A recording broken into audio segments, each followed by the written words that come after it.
So I'm here with Jan McNeilan for our tips of the month. And Jan, is this a new gardening tool? What are you doing? No, I'm looking for the key to the barn. Uh-oh.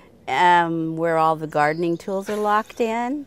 And so I got Ray's metal detector and thought that I would not give up till I found it. I do have a spare key, but I'm going to try to rely on this You're first. going to give it your best effort, I aren't you? am, but I'll turn it off and we'll do gardening things that don't require any tools.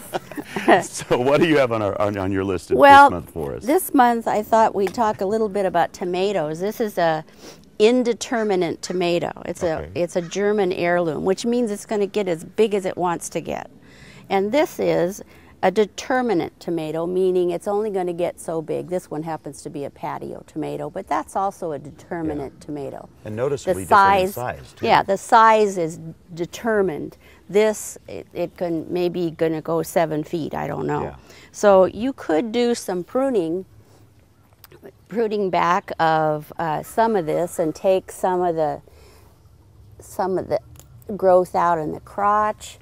You could take some lower growth out, and then knowing full well that you're going to make it grow taller, but you can at least control it a little bit. Yeah. And I'll put in some really tall bamboo stakes in here so that it can go taller, but I can sort of control it. And at some point when I know it's not going to set any more tomatoes, I'll take the blooms off. And then just let it go. The ones that are on there will be the ones that you will harvest then. Right. And is there anything else in the vegetable garden to be doing? The other thing to do that I'm not very good at is thinning. If you've overplanted, make sure you look at those packages and thin the way you're supposed to. Every plant, every 2 inches, every 2 feet, every 12 inches, whatever, just so that you actually let that plant grow to its maturity and be what it's supposed to be. It might seem a little meticulous to do, but it really helps with the harvest later on. It really does. So speaking of things like thinning and pruning, there's also some pruning that we can do on some fruit trees right about now. So let's take a walk to the orchard, shall we? All right. So now, Jan, I know that we have talked about a thing called June fruit drop on the show, but we found these right on the ground here, so tell us a little bit about this. Yeah, this is a Tom Putt, an English apple that is a semi-dwarf or dwarf even, but a sturdy little tree, and it drops, and it's natural for them to drop, and the reason they drop is because they're not pollinated, and you won't find all the chambers inside filled with a seed.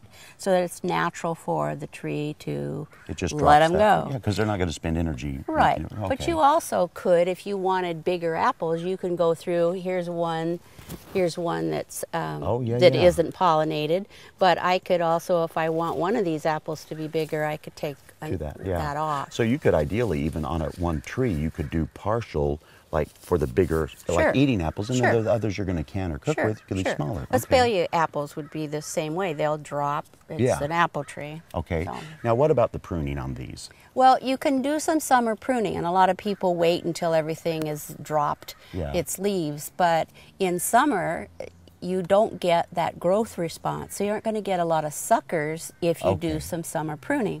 And a lot of people, when they're bringing an old apple tree back into some sort of shape, will wait till summer, take a third out, wait till the next summer, take a third out, wait till the next summer, take a third out, instead of like shaving the top of the tree and then finding so many water sprouts. Like here's a water sprout that right now, either one of these or both we could take out. And we could take out this one here too. Well, now generally, I've always thought that if it's a water sprout, it's probably not going to be that fruitful. But I see a couple apples on this. It's not, but there's a couple apples on this one. But what you're trying to do is not have crossing branches, diseased branches, broken branches. But here, this one is going to go up in between those other ones. So you could take this out and sacrifice a couple apples. And that's okay. Sure. I mean, just leave a little bit of fruit for the older health of the tree. Yeah, for sure. Now, we hear this question a lot, and it's about moss and lichens. Clearly, they're on this tree. Sure. So let's tell me why I shouldn't be concerned or should be concerned. Well, actually, they're there because our environment is healthy, and it isn't hurting the tree at all. It isn't sapping anything from the tree. It's not a parasite per se.